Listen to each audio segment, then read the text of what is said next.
আলাইকুম রাহমাতুল্লাহি ওয়া বারাকাতুহু। আমি খালেদা জিয়া বলতেছিলাম। আপনি কে বলছেন? দয়া করে পরিচয় দিয়ে তারপর কথা বলুন।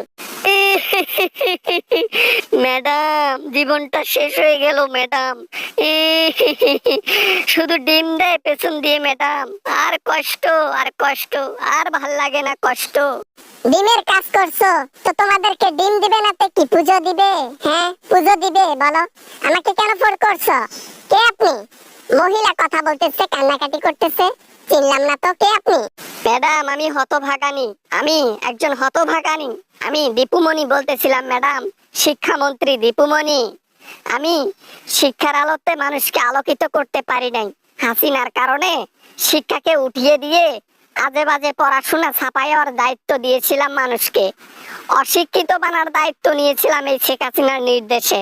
আজকে পিছনে বাস খাচ্ছি ম্যাডাম। খাও, বেশি করে খাও, আরো খাও, আরো বেশি করে খাও। তোমাদের শাস্তি কম হয়েছে।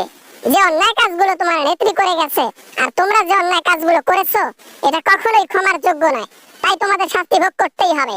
ম্যাডাম, একটাবার সহায় হন ম্যাডাম। আপনি যদি একটু বলে দিতেন প্রশাসনের লোকদের যে আমাদেরকে ছেড়ে দিক, শুধু আমাকে ছেড়ে দিক, আমি আপনার পুজো করতাম, আপনার বারান্দায় গিয়ে শুয়ে থাকতাম কাজের লোক হিসেবে।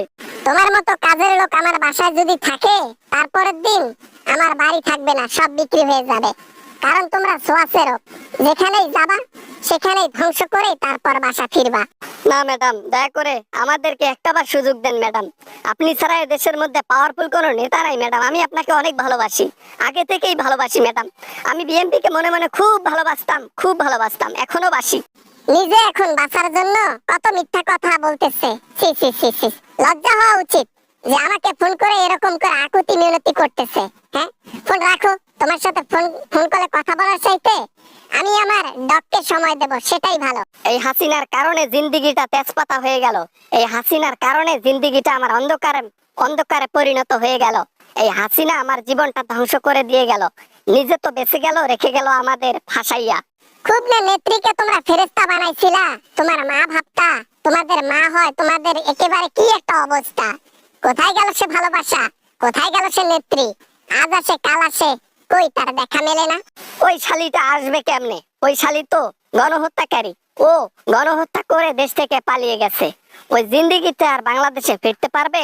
ও শুধু চাপা মারে, আল যাবো আজ যাবো, কখনো ফিরবে না দেশে।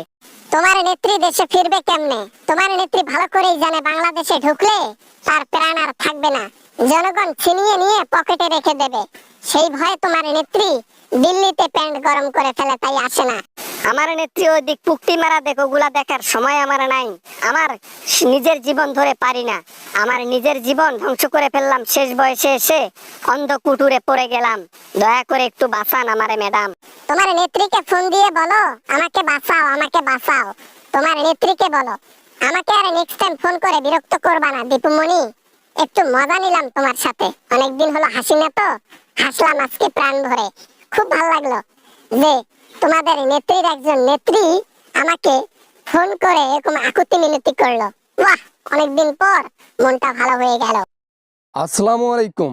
আশা করি ভিডিওটা অনেক ভালো লেগেছে, অনেক এনজয় করেছেন। যদি ভিডিওটা ভালো লাগে প্লিজ একটা লাইক করবেন, আর চ্যানেলে নতুন হয়ে থাকলে প্লিজ চ্যানেলটি সাবস্ক্রাইব করবেন। বন্ধুদের সাথে শেয়ার করতে ভুলবেন না। দেখা হবে এরকম হাসি এবং অনেক মজার ভিডিও নিয়ে আবারও আপনাদের সঙ্গে। সবাই ভালো থাকবেন, সবাই সুস্থ থাকবেন। খোদা হাফেজ।